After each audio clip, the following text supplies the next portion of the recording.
As a criminal defense attorney, one question I get asked all the time is, when is a DA allowed to seek the death penalty in a murder case?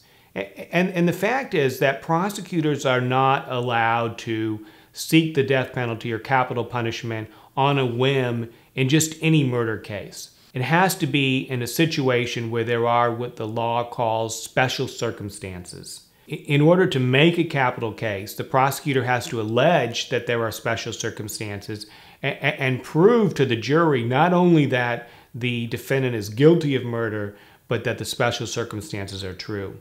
There's actually 15 of these, and they include things like murder by poison, murder by torture, murder of a police officer, murder by gang members.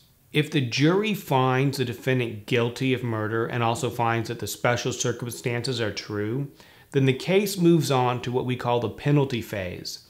Now, the penalty phase is sort of a trial after the trial in which the jury decides whether it's more appropriate for the defendant to receive life without the possibility of parole, which we call an LWOP, or the death penalty.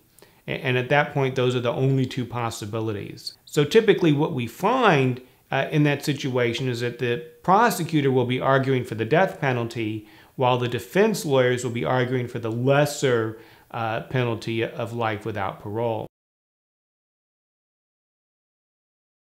As criminal defense lawyers, our overriding strategy is to never get into a situation where we have to have a penalty phase trial.